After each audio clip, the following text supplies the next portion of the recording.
आ गए नया ड्रामा देखने। तो अब ये इमेजिन करो, एक आदमी जिसके शरीर पर सिर से पैर तक भयानक चोटें हैं, उसे फांसी देकर मारने की तैयारी हो रही है। तभी उसे पता चलता है कि उसकी पत्नी और उसकी बेटी को भी मौत की सजा दी जा चुकी है और उसी पल उसके अंदर कुछ टूट जाता है। इस आदमी में जिंदा रहने की एक कच्ची जानवरों जैसी ताकत जाग जाती है। वो बिना लड़े मरने वाला नहीं है, उसके हाथ कसकर बांधे हुए हैं, वो हवा में लटका हुआ है, लेकिन वो अंदर से पूरी ताकत निकालता है, ऐसी ताकत जो किसी को मुमकिन नहीं लगती। वो अपने शरीर को मोड़ता है, पूरा जोर लगाता है, अपने ही जोड़ उखाड़ लेता है, सिर्फ इसलिए ताकि उसके हाथ उसके सिर के ऊपर पहुंच सकें। किसी तरह नामुमकिन तरीके से वो रस्सी पकड़ लेता है, खुद को आजाद करता है और भाग निकलता है। उस वक्त उसे सिर्फ एक ही बात की चिंता होती है, ये जानना कि उसकी पत्नी और बेटी जिंदा हैं या नहीं। इस आदमी का नाम डोंग चियोल है और वो कोई आम आदमी नहीं है। वो उत्तर कोरिया का एक बेहद खास और खतरनाक स्पेशल ऑपरेटिव है। ऐसे लोगों के बारे में कहा जाता है कि वे अकेले 100 लोगों से लड़ सकते हैं और डोंग चियोल इस यूनिट का इक्का है, सबसे बेहतरीन। ये यूनिट सरकार के लिए बेहद गोपनीय काम करती है, ऐसे काम जिनका सरकार खुलकर नाम भी नहीं ले सकती। गुप्त मिशन, खुफिया जानकारी जुटाना, सब कुछ यही लोग करते हैं। लेकिन कहानी में एक बड़ा मोड़ आता है। जब डोंग चियोल अपने आखिरी मिशन से लौटता है तो उसकी अपनी ही सरकार उसे गिरफ्तार कर लेती है और उसे देशद्रोही घोषित कर देती है। सरकार उसे मारने की योजना बना रही होती है। असल में उसके बाहर रहने के दौरान उत्तर कोरिया में सत्ता बदल चुकी होती है। एक नया राष्ट्रपति सत्ता में आ जाता है। अपनी ताकत पक्की करने और हर संभावित खतरे को खत्म करने के लिए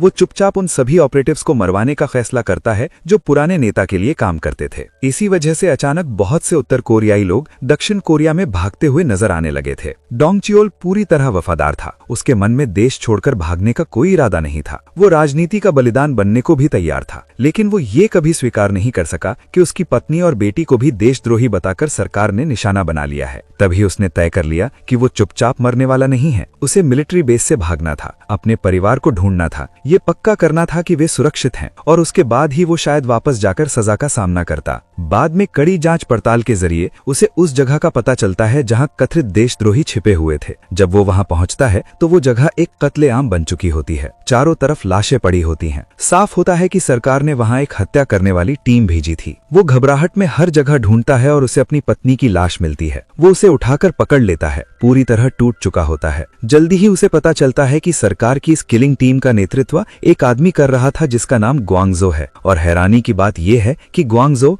डोंग चियोल का सबसे अच्छा दोस्त था। दोनों ने साथ में सेना ज्वाइन की थी, साथ लड़ाइयां लड़ी थी। गुस्से और बदले की आग में जलते हुए डोंग चियोल ग्वांगजो को ढूंढने निकल पड़ता है। उसे पता चलता है कि ग्वांगजो दक्षिण कोरिया भाग गया है और वहां एक शरणार्थी बनकर रह रहा है। डोंग चियोल भी उसके पीछे दक्षिण कोरिया की सीमा पार कर जाता है, सिर्फ बदले की भावना के सहारे। जिंदा रहने के लिए वो वहां एक राइड शेयर ड्राइवर का काम करने लगता है। हर दिन डोंग चियोल गाड़ी चलाता है, दक्षिण कोरिया की भीड़ भाड़ वाली सड़कों से लेकर सुनसान रास्तों तक। वो ड्राइवर बना रहता है, इस उम्मीद में कि किसी दिन किस्मत से ग्वांगजो उसकी गाड़ी में बैठ जाए। 2 साल बीत जाते हैं और कुछ भी हासिल नहीं होता। डोंग चियोल को कोई सुराग नहीं मिलता। ग्वांगजो जैसे धरती से गायब हो गया होता है। इसी दौरान डोंग चियोल की मुलाकात चेयरमैन पार्क से होती है। वो स्थानीय कृषि उद्योग का एक बड़ा आदमी होता है। वो भी उत्तर कोरिया से भागकर आया हुआ होता है। वो खाली हाथ दक्षिण कोरिया आया था और अपनी मेहनत और लगन से ऊंचाई तक पहुंचा था। लेकिन चेयरमैन पार्क कभी अपनी मातृभूमि को नहीं भूलता। वो हमेशा सोचता रहता है कि जिन लोगों को वो पीछे छोड़ आया है उनकी मदद कैसे कर सकता है, मगर उसे कभी मौका नहीं मिला होता। चेयरमैन पार्क को डोंग चियोल बहुत पसंद आ जाता है। सिर्फ इसलिए नहीं कि वे दोनों शरणार्थी हैं, बल्कि इसलिए भी क्योंकि डोंग चियोल उसे अपने दिवंगत बेटे की बहुत याद दिलाता है। इसलिए वो डोंग चियोल को अपने करीब रखता है और उसे अपना निजी ड्राइवर बना लेता है। चेयरमैन पार्क डोंग चियोल के दिल में जल रही बदले की आग के बारे में सब जानता है। वो उसे समझाने की कोशिश करता है, उससे कहता है कि नफरत छोड़ दे और एक नई जिंदगी शुरू करे, लेकिन कोई फायदा नहीं होता। फिर एक दिन डोंग चियोल अचानक चेयरमैन पार्क से कहता है कि वो नौकरी छोड़ना चाहता है। वो अपना पूरा समय और ताकत ग्वांगजो को ढूंढने में लगाना चाहता है। चेयरमैन पार्क उसकी आंखों में पक्के इरादे देख लेता है और मना कर देता है। वो डोंग चियोल से कहता है कि जब तक वो उत्तर कोरिया की अपनी यात्रा से वापस न आ जाए तब तक इंतजार करे। असल में चेयरमैन पार्क कुछ ही दिनों में उत्तर कोरिया जाने वाला होता है। वहाँ वो कुछ अहम लोगों के साथ किसी तरह की बिजनेस पार्टनरशिप पर बात करने वाला होता है। घर लौटते वक्त दोनों के बीच काफी बातें होती हैं। चेयरमैन पार्क समझ जाता है कि डोंग चियोल जाने का मन बना चुका है और वो उसे रोक नहीं सकता। इसलिए जब वे घर पहुँचते हैं तो वो अपने बटलर से डोंग चियोल को एक सेवरेंस पैकेज और एक कागज का टुकड़ा दिलवाता है। उस कागज के टुकड़े पर ग्वांगजो का पता लिखा हुआ है। पता चलता है कि चेयरमैन पार्क काफी समय से चुपचाप ग्वांगजो की जांच कर रहे थे। उन्होंने किसी से कुछ नहीं कहा क्योंकि उन्हें उम्मीद थी कि वो डोंग चियोल को मामला छोड़ने के लिए मना लेंगे, लेकिन अब इसे छुपाने का कोई फायदा नहीं है। डोंग चियोल वो कागज लेता है और घर से बाहर निकल जाता है, लेकिन अंदर ही अंदर उसके मन में कई तरह की भावनाएं चल रही होती हैं। वो चेयरमैन पार्क ने उसके लिए जो कुछ भी किया है उसके लिए बहुत आभारी है। जैसे ही डोंग चियोल जाने वाला होता है, उसकी नजर चेयरमैन पार्क के घर के बाहर लगे सुरक्षा कैमरों पर पड़ती है। उसके दिमाग में खतरे की घंटी बजने लगती है, कुछ तो गड़बड़ है। वो तुरंत पलटता है और वापस घर के अंदर चला जाता है। उसी समय घर के दूसरे हिस्से में काले कपड़ों में एक आदमी चुपके से बेडरूम में घुस जाता है। चेयरमैन पार्क गहरी नींद में होते हैं। वो आदमी उन्हें किसी तरह का जहर इंजेक्ट करता है। फिर वो चेयरमैन पार्क के चश्मे की तरफ हाथ बढ़ाता है, साफ तौर पर ये दिखाने के लिए कि मौत प्राकृतिक लगे। तभी डोंग चियोल कमरे में घुसता है और सब कुछ देख लेता है। वो तुरंत हरकत में आ जाता है। कुछ ही चालों में वो काले कपड़े वाले आदमी को गिरा देता है। जहर दिए जाने के बाद चेयरमैन पार्क की नींद खुल जाती है। उन्हें पता होता है कि उनके पास ज्यादा समय नहीं बचा है। अपनी आखिरी ताकत से चेयरमैन पार्क वो चश्मा जिसे काला कपड़ा वाला आदमी नहीं उठा पाया था, डोंग चियोल के हाथ में थमा देते हैं। हाँफते हुए वो कहते हैं कि इसे दफना देना, और फिर उनकी सांसें थम जाती हैं। डोंग चियोल जल्दी से हमलावर के शरीर पर छिपा हुआ एक कैमरा ढूंढ लेता है। कैमरे के दूसरी तरफ बैठे लोग डोंग चियोल को अचानक देखकर घबरा जाते हैं। उसी समय उन्हें चेयरमैन पार्क के घर से पुलिस को की गई कॉल मिलती है। इस समूह का नेता, जिसका नाम सुखो है, नकली पुलिस वालों के भेष में एक टीम भेजता है ताकि डोंग चियोल को मार सकें और चश्मा वापस ले सकें। लेकिन डोंग चियोल उनकी चाल समझ जाता है। जबरदस्त हाथापाई शुरू हो जाती है। ये समझकर कि वो संख्या में कम है, डोंग चियोल मौका देखकर खिड़की से कूद जाता है और भाग निकलता है। दूर से ये सब देख रहा सुखो गुस्से से भर जाता है। वो खुद को मुश्किल से संभाल पाता है। उस रात बाद में सुखो चुपके से फिर चेयरमैन पार्क के घर में घुसता है। वो पूरे स्टाफ को, नौकरों को, सभी को मार देता है और सब कुछ ऐसे सजाता है जैसे सामूहिक गोलीबारी हुई हो। फिर वो इसी बहाने डोंग चियोल को फंसा देता है। अगले दिन सुखो डोंग चियोल की तलाश पर चर्चा करने के लिए एक आपात बैठक बुलाता है। पता चलता है कि सुखो राष्ट्रीय सुरक्षा कार्यालय का निदेशक है। वो ये सब क्यों कर रहा है ये बाद में सामने आएगा। जांच करने और ये पता लगाने के बाद कि डोंग चियोल असल में कौन है, सुखो समझ जाता है कि वो एक बहुत बड़ा खतरा है। इसलिए वो कर्नल मिन से संपर्क करता है, जो सैन्य मिटाखोजी एजेंसी का एक पेशेवर जासूस पकड़ने वाला है। ये आदमी पहले एक टॉप ऑपरेटिव था, लेकिन अब सिनबिन ट्रेनिंग कैंप में सिर्फ ट्रेनिंग इंस्ट्रक्टर है। उसके पतन की वजह भी डोंग चियोल से जुड़ी हुई है। एक मिशन के दौरान कर्नल मिन का सामना डोंग चियोल से हुआ था। डोंग चियोल ने अपनी अलौकिक ताकत से कर्नल मिन के सभी आदमियों को मार डाला। आखिर में कर्नल मिन खुद पकड़ा गया। उसे लगा कि डोंग चियोल उसे मार देगा, लेकिन जब डोंग चियोल ने उसके बटुए में उसके परिवार की तस्वीर देखी तो उसने कर्नल मिन को छोड़ दिया। इसके बाद कर्नल मिन का करियर पूरी तरह गिर गया। संगठन ने उस पर भरोसा खो दिया। ये बात कि डोंग चियोल ने कर्नल मिन को जिंदा छोड़ दिया कई शक पैदा करती है, लेकिन अब ये कर्नल मिन के लिए खुद को साबित करने का मौका है, इसलिए वो पूरी तरह जांच में लग जाता है। सुखो को कर्नल मिन को जो नाम का एक सहायक देता है। संयोग से जो कर्नल मिन का ही छात्र होता है। दोनों के बीच अच्छा रिश्ता है। जो की मदद से कर्नल मिन जांच शुरू करता है और आखिरकार डोंग चियोल का पता ढूंढ निकालता है। उधर डोंग चियोल चश्मा लेकर घर जा रहा होता है ताकि अपना सामान समेट सके। रास्ते में वो चश्मे को ध्यान से देखता है और उसे एक लेंस के अंदर छुपी हुई माइक्रोफिल्म मिलती है। वो तुरंत चेयरमैन पार्क के सेक्रेटरी चोई को फोन करता है और चश्मे के बारे में बताता है, लेकिन चश्मा लौटाने से पहले वो अपने निजी काम निपटाना चाहता है। बात करते करते डोंग चियोल को फोन के दूसरी तरफ अचानक रेडियो फ्रीक्वेंसी बदलने की आवाज सुनाई देती है। वो तुरंत समझ जाता है कि सेक्रेटरी चोई पर नजर रखी जा रही है। वो तुरंत फोन काट देता है, क्योंकि जैसे उस रात हमलावरों ने कॉल पकड़कर पुलिस बनकर धोखा दिया था, इससे साफ है कि पुलिस विभाग के अंदर ही कोई उसके खिलाफ काम कर रहा है। तभी डोंग चियोल अपने अपार्टमेंट के बाहर कुछ अजीब लोगों को देखता है। खतरे को भांपकर वो सड़क की ओर भागता है, लेकिन वहां भी उसे और संदिग्ध लोग दिखते हैं। वो तुरंत पास खड़ी एक महिला रिपोर्टर की कार में कूद जाता है। इस महिला का नाम जियांग ही है। वो एक जिद्दी पत्रकार है। वो दक्षिण कोरिया में रहने वाले उत्तर कोरियाई शरणार्थियों की जिंदगी पर एक डॉक्यूमेंट्री बना रही है। वो काफी समय से डोंग चियोल का पीछा कर रही थी और चाहती थी कि वो कैमरे के सामने आए, लेकिन डोंग चियोल हर बार मना कर देता था। इसलिए वो दूर से चुपके से उसकी शूटिंग करती रही। डोंग चियोल कार में बैठते ही जियांग ही से गाड़ी चलाने को कहता है। उसकी मदद से वो घेराबंदी से निकलने में कामयाब हो जाता है। इसके बाद डोंग चियोल जल्दी से कार से उतरता है और गायब हो जाता है। वो जियांग ही या किसी और को इस मुसीबत में नहीं घसीटना चाहता। भागते हुए डोंग चियोल सड़क पर लगे एक बड़े स्क्रीन पर चेयरमैन पार्क की खबर देखता है। खबरों में उसे ही कातिल बताया जा रहा होता है। ये सब डोंग चियोल को बिल्कुल भी समझ में नहीं आता। वो एक सार्वजनिक फोन बूथ ढूंढने लगता है ताकि केस के जिम्मेदार व्यक्ति को फोन करके पूरी स्थिति समझा सके। उसी समय कर्नल मिन और उनकी टीम डोंग चियोल के अपार्टमेंट के अंदर होती है। वहां उन्हें एक बंदूक मिलती है जिस पर शक है कि वही ही हत्या का हथियार है। वे तुरंत उस पर से फिंगरप्रिंट उठाते हैं और पता चलता है कि वे डोंग चियोल के फिंगरप्रिंट से मेल खाते हैं। इसके अलावा कमरे में उन्हें एक कागज का टुकड़ा मिलता है जिस पर ग्वांगजो का नाम लिखा होता है। कर्नल मिन को शक होता है कि ग्वांगजो डोंग चियोल का अगला निशाना हो सकता है, इसलिए वो जो को जांच करने का आदेश देता है। इधर डोंग चियोल को भागने में मदद करने के कारण जियांग ही को पूछताछ के लिए पुलिस स्टेशन लाया जाता है, लेकिन उसे सच में डोंग चियोल के ठिकाने के बारे में कुछ भी नहीं पता होता। तभी अचानक कर्नल मिन को डोंग चियोल का फोन आता है। डोंग चियोल भी दूसरी तरफ की आवाज पहचान लेता है, लेकिन ज्यादा कुछ नहीं कहता।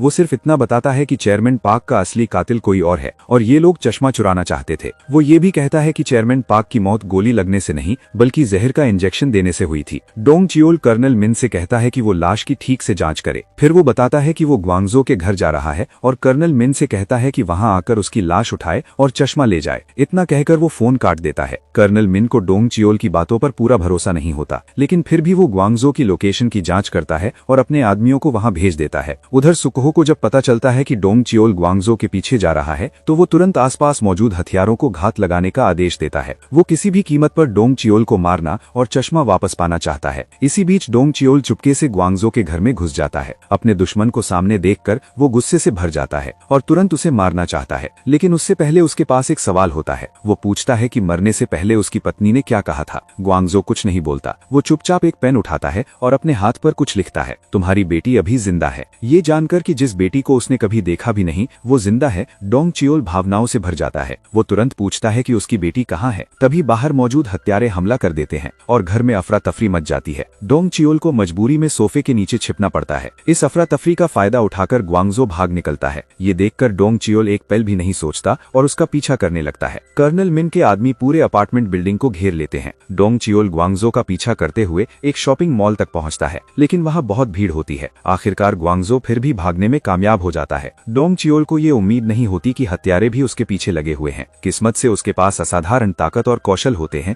और वो हत्यारों को हरा देता है। जब तक कर्नल मिन के आदमी मौके पर पहुंचते हैं तब तक डोंग चियोल वहां से गायब हो चुका होता है। हालांकि वे एक हत्यारे के पास से नेशनल सिक्योरिटी ऑफिस का उपकरण पाते हैं। वो हत्यारा असल में एक उत्तर कोरियाई भगोड़ा होता है। उसी रात कर्नल मिन एक रेस्टोरेंट में सुखो से मिलता है। वो उससे हत्यारों और चश्मे के बारे में पूछताछ करता है। सुखो बस इतना कहता है, ये एक राष्ट्रीय रहस्य है, तुम्हें जानने का कोई हक नहीं है। ये सुनकर कर्नल मिन गुस्से में आ जाता है। रेस्टोरेंट से निकलने के बाद उसे लगता है कि मामला उससे कहीं बड़ा है, इसलिए वो जो को तुरंत ग्वांगजो की गहराई से जांच करने का आदेश देता है। खुद वो मेडिकल एग्जामिनर के पास जाकर चेयरमैन पार्क की मौत की वजह के बारे में पूछता है। मेडिकल एग्जामिनर हिचकिचाता है और ज्यादा कुछ नहीं बताना चाहता। वो जोर देकर कहता है कि चेयरमैन पार्क की मौत गोली लगने से हुई थी। ये देखकर कर्नल मिन उसे अपना विजिटिंग कार्ड देता है और कहता है कि अगर इस केस में कोई भी गड़बड़ी निकली तो उसकी जिम्मेदारी उसी की होगी। कुछ समय बाद कर्नल मिन जो से मिलता है। त्वरित जांच के बाद जो को पता चलता है कि डोंग चियोल को उसकी ही देश ने राजनीतिक बलि का बकरा बनाया था। ग्वांगजो ने उसकी पत्नी को मारा और फिर दक्षिण कोरिया भाग गया था। अब कर्नल मिन समझ जाता है कि डोंग चियोल अपनी पत्नी और बेटी की मौत का बदला लेने के लिए ग्वांगजो का पीछा कर रहा है। जैसे जैसे जांच आगे बढ़ती है एक और बड़ा रहस्य सामने आने वाला होता है। पता चलता है कि सुखो चुपके से ग्वांगजो जैसे उत्तर कोरियाई भगोड़ों को अपने गंदे काम करने के लिए भर्ती कर रहा था, जिनसे वो खुले तौर पर जुड़ नहीं सकता था। बदले में वो उन्हें नई पहचान देता था ताकि वे दक्षिण कोरिया में बसकर एक स्थिर जिंदगी जी सकें। जो सिर्फ सुखो की ही जांच नहीं करता बल्कि जयांग ही के बारे में भी पड़ताल करता है। नतीजे चौंकाने वाले होते हैं। जयांग ही उतनी मासूम नहीं होती जितनी दिखती है। 2 साल पहले वो एक मशहूर रिपोर्टर थी। उसे एक सूत्र से सुखो की गैर कानूनी गतिविधियों की अंदरूनी जानकारी मिली थी और वो उसे बेनकाब करने वाली थी, लेकिन उससे पहले ही उसके सीनियर्स ने उसे नौकरी से निकाल दिया। उसका सूत्र एक पादरी था जो डोंग चियोल की पत्नी और बेटी समेत कई भगोड़े परिवारों की मदद कर रहा था। जब सुखो को पता चला कि पादरी ने उसके खिलाफ काम किया है तो उसने उसकी लोकेशन उत्तर कोरियाई अधिकारियों को बता दी। पादरी और वे सभी भगोड़े बेरहमी से मार दिए गए। इस तरह सुखो भी डोंग चियोल का दुश्मन था। उस भयानक घटना के बाद भी जयांग ही ने हार नहीं मानी। उसे पता था कि सुखो गुप्त रूप से भगोड़ों को अपने लिए काम पर रख रहा है। साथ ही उसने पहले डोंग चियोल की जांच की थी और जानती थी कि वो बेहद काबिल है। उसने अंदाजा लगाया कि सुखो डोंग चियोल को भी भर्ती करने की कोशिश करेगा, इसलिए वो एक डॉक्यूमेंट्री बनाने का बहाना करके उसके करीब गई ताकि सुखो के अपराधों के सबूत जुटा सके। लेकिन जयांग ही की गणना गलत निकली। डोंग चियोल का सुखो के साथ जुड़ने का कोई इरादा नहीं था। हाँ, उसे ये जरूर पता चल गया कि डोंग चियोल की पत्नी और बेटी मारी जा चुकी हैं और वो बदला लेना चाहता है। तभी अचानक कर्नल मिन को डोंग चियोल का फिर से फोन आता है। डोंग चियोल कहता है कि वो ग्वांगजो के बदले बदले चश्मा देना चाहता है, लेकिन कर्नल मिन को ये नहीं पता होता कि चश्मे में क्या खास है, इसलिए वो सौदे से मना कर देता है। तब डोंग चियोल कर्नल मिन को धमकी देता है कि अगर उसने ग्वांगजो को उसके पास नहीं लाया तो वो किसी रिपोर्टर से संपर्क करके चश्मे का राज सार्वजनिक कर देगा। अगर ऐसा हुआ तो नेशनल सिक्योरिटी ऑफिस बड़ी मुसीबत में पड़ जाएगा। फोन रखने के बाद डोंग चियोल जयांग ही से संपर्क करता है और उसे बताता है कि उसके पास बताने के लिए एक बहुत बड़ी कहानी है। जैसे ही जयांग ही की कार चलना शुरू करती है, उस पर नजर रख रहा कर्नल मिन तुरंत इसकी रिपोर्ट पा लेता है। वो सब अपनी टीम को उसे फॉलो करने का आदेश देता है। वे सब एक बड़े शॉपिंग मॉल की ओर जाते हैं। डोंग चियोल की काउंटर सर्विलेंस की क्षमता कमाल की है। वो दूर छिपकर अपने फोन के जरिए जयांग ही को कदम दर कदम पुलिस से बचने के रास्ते बताता है। फिर वो जयांग ही को तेजी से वहां से निकलने में मदद करता है, लेकिन डोंग चियोल ने कर्नल मिन को कम आंका और उसकी लोकेशन पकड़ ली जाती है। भीड़ भाड़ वाली सड़कों पर एक तनावपूर्ण पीछा शुरू हो जाता है। आखिरकार किस्मत के सहारे डोंग चियोल पुलिस के घेराव से बच निकलता है। कर्नल मिन एक बार फिर उसे खो देता है। उसी रात डोंग चियोल जयांग ही को एक सुनसान इमारत में छिपने के लिए ले जाता है। वो चेयरमैन पार्क का चश्मा निकालता है। उसे एक खास घोल में भिगोने के बाद वो उसमें छिपी माइक्रोफिल्म निकाल लेता है। उस पर बहुत सारी संख्याएं लिखी होती हैं जो किसी फॉर्मूले जैसी लगती हैं। वो फिल्म को माचिस की डिब्बी में रखकर जयांग ही को देता है और चेयरमैन पार्क के घर उस रात जो कुछ भी हुआ था सब कैमरे पर रिकॉर्ड करके उसे बता देता है। इस बीच डोंग चियोल के फिर से भाग जाने पर सुखो के सीनियर अधिकारी बहुत गुस्से में हैं। वे सीधे कर्नल मिन को बुलाकर डांटते हैं और बार बार डोंग चियोल को पकड़ने में नाकाम रहने के लिए उसे नाकाबिल कहते हैं। वे यहाँ तक शक करते हैं कि कर्नल मिन दुश्मन से मिला हुआ है और उसे इस केस से बाहर कर देते हैं। मामला और बिगड़ने पर सीनियर अधिकारी चश्मे का राज भी बताते हैं। 2 साल पहले नेशनल सिक्योरिटी ऑफिस को पता चला था कि चेयरमैन पार्क विदेश में एक गुप्त रिसर्च इंस्टीट्यूट बना रहा था,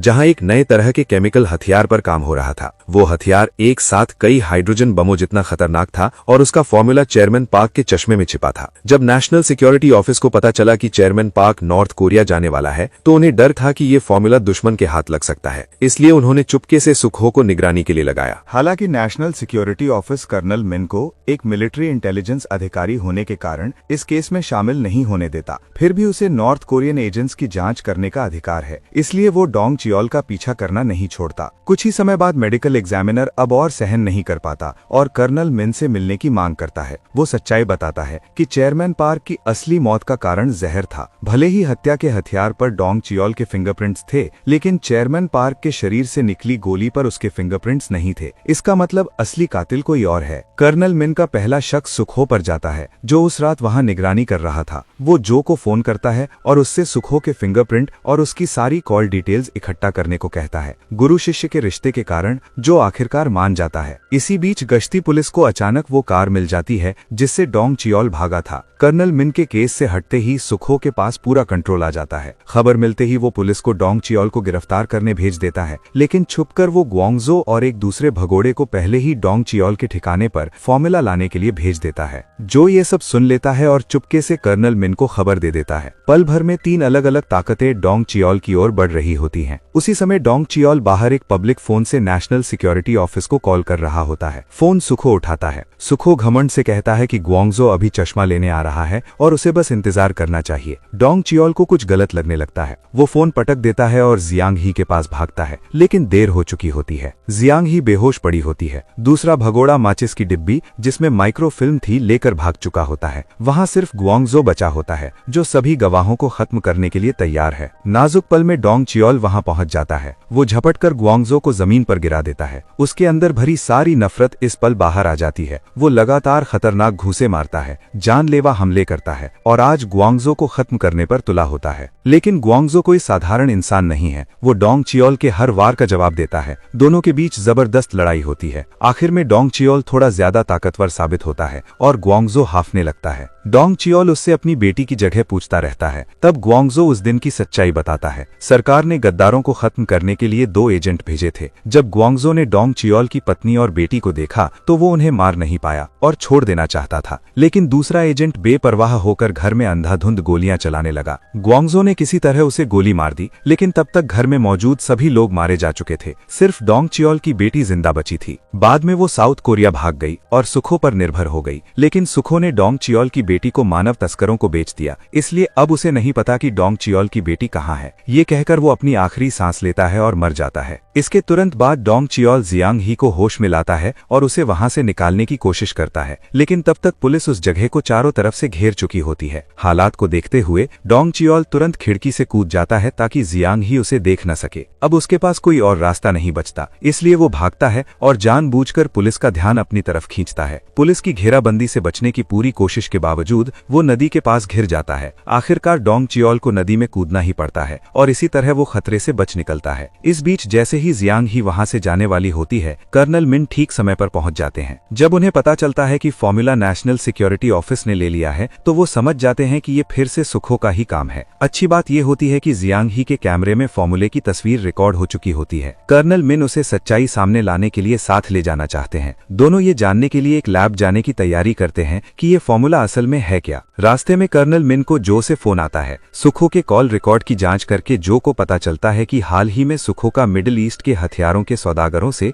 लगातार संपर्क रहा है। इसके अलावा चेयरमैन पार्क की मौत से पहले भी सुखो उनसे लगातार संपर्क में था। इससे साफ होता है कि जब सुखो को पता चला कि चेयरमैन पार्क ने हथियार का फॉर्मूला तैयार किया है तो उसने खुद उनसे संपर्क किया, उसे खरीदकर हथियारों के सौदागरों को बेचने के लिए। लेकिन चेयरमैन पार्क ने मना कर दिया। बाद में जब चेयरमैन पार्क के उत्तर कोरिया दौरे की खबर सामने आई तो सुखो ने बड़ा कदम उठाने का फैसला किया। उसने लोगों को फॉर्मूला चुराने भेजा, लेकिन बीच रास्ते में डोंग चियोल एक रुकावट बनकर खड़ा हो गया। इस वजह से सुखो को पूरी घटना को सामूहिक गोलीबारी का रूप देना पड़ा और उसी बहाने डोंग चियोल को फंसाया गया। इसके बाद उसने झूठे सबूत बनाए और मेडिकल एग्जामिनर को धमकाकर सच्चाई छिपाने पर मजबूर किया। ये सब सुखो की साजिश थी। अब हालात ऐसे हो चुके थे कि पीछे हटना नामुमकिन था। उधर सोकोहो फॉर्मूले को लेकर हथियारों के सौदागर तक पहुंचता है, लेकिन जब सौदागर सामान की जांच करता है तो सोकोहो पूरी तरह हैरान रह जाता है। वो कोई केमिकल हथियार नहीं बल्कि एक सुपर क्वालिटी का कुट्टू का बीज होता है। जैसा कि सब जानते हैं, उत्तर कोरिया की जलवायु कुट्टू की खेती के लिए अनुकूल नहीं है, इसलिए वहाँ खाद्य उत्पादन कभी भी ज्यादा नहीं बढ़ पाया और बड़ी आबादी को पर्याप्त खाना नहीं मिल पाता। इसी वजह से चेयरमैन पार्क ने इस जेनेटिकली मॉडिफाइड कुट्टू के बीज पर काम किया था, जो पैदावार और जीवित रहने की क्षमता को काफी बढ़ा सकता था, ताकि उत्तर कोरिया में अकाल की समस्या को हल किया जा सके। सच्चाई जानकर सोकोहो सन्न रह जाता है। उसने इतनी मेहनत और साजिश सिर्फ एक सुपर बीज के लिए की थी। वो तुरंत उस व्यक्ति को फोन करता है जिसने उसे गलत जानकारी दी थी और उसे गालियां देता है। वहीं कर्नल मिन ये सब जानने के बाद आखिरकार चेयरमैन पार्क के शब्दों का मतलब समझ जाते हैं, इसे दफना दो। इसके बाद दोनों सोकोहो की साजिश को उजागर करने की तैयारी करते हैं। इसी समय सोकोहो देखता है कि हालात उसके हाथ से निकलते जा रहे हैं। वो जल्दी से एक प्रेस कॉन्फ्रेंस बुलाता है और नकली बंदूक के सबूत दिखाकर डोंग चियोल को फंसाना चाहता है। लेकिन सबकी उम्मीदों के खिलाफ डोंग चियोल अचानक प्रेस कॉन्फ्रेंस में आ जाता है और हवा में गोलियां चलाता है, जिससे वहां अफरा तफरी मच जाती है। डोंग चियोल इस मौके का फायदा उठाकर सोकोहो को अपने काबू में ले लेता है। पुलिस तुरंत हरकत में आ जाती है और पूरे नेशनल सिक्योरिटी ऑफिस को घेर लेती है। बाहर स्नाइपर भी अपनी पोजीशन ले लेते हैं और मौके का इंतजार करने लगते हैं। थोड़ी ही देर में कर्नल मिन और जियांग ही भी वहां पहुंच जाते हैं। जियांग ही और जो का काम सदमे में पड़े रिपोर्टरों को इकट्ठा करना और सोकोहो के अपराधों को सबके सामने लाना होता है। वहीं कर्नल मिन ऊपर जाकर हालात का जायजा लेते हैं। डोंग चियोल पुलिस से लड़ता हुआ सोकोहो को उसके ऑफिस में ले जाता है। इतनी गंभीर स्थिति में भी सोकोहो बेहद घमंडी बना रहता है। डोंग चियोल उससे उसकी बेटी के बारे में पूछता है, लेकिन सोकोहो चुप रहता है क्योंकि उसे पता होता है कि अगर उसने मुंह खोला तो वो जिंदा नहीं बचेगा। ये देखकर डोंग चियोल सीधे उसकी जांघ में गोली मार देता है। सोकोहो दर्द से करहा उठता है, लेकिन फिर भी कुछ नहीं बताता। तभी सोकोहो का एक आदमी अचानक वहां आ जाता है। दोनों तरफ से जबरदस्त गोलीबारी होती है। गोलियां खत्म होने के बाद दोनों आमने सामने हाथों से लड़ने लगते हैं। सामने वाला कमजोर नहीं होता, लेकिन डोंग चियोल के वार ज्यादा खतरनाक होते हैं। सोकोहो का आदमी जल्दी ही हार जाता है। इसके बाद डोंग चियोल सोकोहो की गर्दन पकड़ लेता है और उसे मजबूर करता है कि वो उसकी बेटी की जगह बताए। अचानक सोकोहो मौका पाकर खुद को छुड़ा लेता है और खिड़की की ओर दौड़ता है। उसी समय बाहर दर्जनों स्नाइपर अपनी बंदूकें कमरे की तरफ काने हुए होते हैं। जैसे ही डोंग चियोल एक कदम आगे आगे बढ़ाएगा और निशाने की लाइन में आएगा वो मारा जाएगा। ऊपर से उसकी बंदूक में गोलियां भी खत्म हो चुकी होती हैं, जिससे वो पूरी तरह दुविधा में फंस जाता है। आखिरी पल में सोकोहो और भी घमंडी हो जाता है। वो डोंग च्योल को चिढ़ाता और उकसाता है, कहता है कि इस जिंदगी में वो अपनी बेटी को कभी नहीं देख पाएगा। उसी समय कर्नल मिन ठीक वक्त पर पहुंच जाता है। वो सोकोहो को एक पूरी तरह भ्रष्ट कानून अधिकारी के रूप में देखता है। वो जानबूझकर कानून नहीं तोड़ सकता, इसलिए वो आगे बढ़ता है और अपने हाथ की बंदूक डोंग च्योल को दे देता है। गोली चलने की आवाज के साथ ही सोकोहो के सिर में गोली लग जाती है। इसके बाद कर्नल मिन डोंग च्योल को गिरफ्तार करता है और उसे नीचे ले जाता है। राष्ट्रीय सुरक्षा कार्यालय के प्रतिनिधि डोंग च्योल को अपने साथ ले जाना चाहते हैं, लेकिन कर्नल मिन मना कर देता है और जोर देता है कि वो उसे सैन्य खुफिया एजेंसी ले जाएगा। रास्ते में कर्नल मिन और डोंग च्योल के बीच लंबी बातचीत होती है। आखिर में कर्नल मिन पिछली सीट पर एक कागज का टुकड़ा फेंकता है। उस पर डोंग च्योल की बेटी का मौजूदा पता लिखा होता है, जिसकी जांच कर्नल मिन ने जो से करवाई थी। फिर वो कार को एक सुविधा स्टोर के सामने रोकता है और सिगरेट खरीदने बाहर चला जाता है। जब कर्नल मिन वापस कार में आता है तो उसे वहाँ सिर्फ एक हथकड़ी बची हुई मिलती है, लेकिन उसके होठों पर हल्की मुस्कान आ जाती है। हो सकता है कि डोंग च्योल को भाग जाने के लिए कर्नल मिन को सजा मिले, लेकिन उसे इसकी परवाह नहीं होती, क्योंकि वो जानता है कि उसने सही काम किया है। जियांग ही का वीडियो सामने आने के बाद सरकार इस मामले को बहुत गंभीरता से लेती है और पूरी जांच शुरू करती है। आखिरी सीन में कर्नल मिन द्वारा दिए गए पते के अनुसार डोंग च्योल बर्फ और जमा देने वाली ठंड को पार करते हुए एक दूर दराज के इलाके में पहुंचता है। वहां वो देखता है कि मानव तस्कर कई महिलाओं से जबरदस्ती कड़ी मेहनत करवाते हैं। इसी दौरान दूर से तस्कर एक घंटी बजाता है और सबको इकट्ठा करता है। जो लोग काम कर रहे होते हैं वो एक एक करके खड़े होते हैं और पीछे की ओर चलने लगते हैं। भीड़ में एक छोटी लड़की दूर खड़े डोंग च्योल को देखती है। पहले वो ध्यान नहीं देती और पीछे की ओर चलती रहती है, लेकिन कुछ कदम चलने के बाद वो मुड़कर डोंग च्योल की तरफ देखती है। शायद खून का रिश्ता, शरीर और आत्मा का बंधन ही उसे ये एहसास दिलाता है कि सामने खड़ा ये आदमी उसका पिता है। और उस छोटे से आंखों के संपर्क के पल में डोंग च्योल अपनी बेटी को पहचान लेता है। वो अपने आंसू नहीं रोक पाता और फूट फूट कर रोने लगता है। फिर वो तस्करों के अड्डे में अंदर जाता है और धीरे से पीछे दरवाजा बंद कर लेता है। यही कहानी खत्म होती है। देखने के लिए धन्यवाद। लाइक और सब्सक्राइब करना न भूलें।